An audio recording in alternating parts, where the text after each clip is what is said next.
Nagbanta ang Chinese Foreign Ministry sa International Criminal Court at sa gobyerno ng Pilipinas.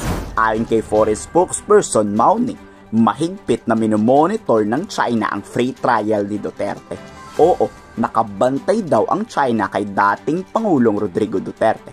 Huwag daw nilang abusuhin ng dating Pangulo. Habang binalaan naman ang gobyernong Marcos na huwag politikahin ang pag-aresto kay Duterte. Pagtutunan daw to ng pansin ng Chinese government. Yes, to the rescue nga ang Chinese Foreign Ministry matapos ulihin ng dating Pangulo sa kasong crimes against humanity. Oo, yung labis-labis na pagpatay sa mga inosenteng tao. Former Philippine President Duterte was arrested in Manila today. What's your response to this?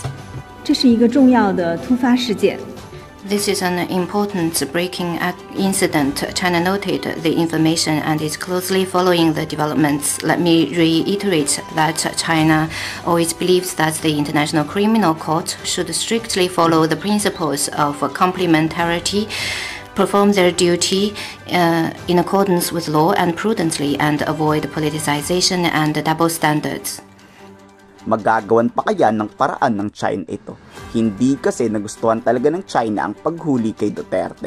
Pero sa tingin ng dating Associate Justice Antonio Carpio, malabo na ang pag-asang maibalik pa sa Pilipinas ang dating Pangulo. Dahil walang karapatan ang Supreme Court na utusan ang mas mataas sa kanila, which is itong ICC. Pero posible raw na makalabas si Duterte. Yan ay kung mananalo ang dating Pangulong Duterte sa pre-trial laban sa mga pamilyang biktima. Oo, yung mga pinatay.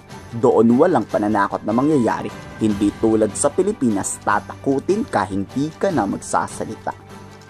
In other words, walang base. Akala ko sasabihin lang Supreme Court, academic na, nakaalis na si Duterte, they cannot stop him anymore. In other words, dahil ang TRO hindi na mag-issue ang korte ng TRO pag nagawa na yung gusto mong hintuin, gusto mong pigilin. Nakaalis na yung eroplano. Pero mas mabigat pang sinabi ng Supreme Court, there is no clear legal right. In other words, walang basehan, no basis in law. So masakit sa mga petitioners, very specific.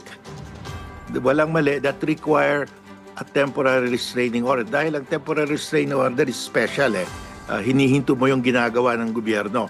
So, you must have a clear legal right. In other words, walang clear legal right. Walang base. Okay. Kayo, sa tingin niyo, mananalo kaya si former President Digong sa kaso o habang buhay na siyang mabibilanggo? I-komento sa baba ng inyong salobi.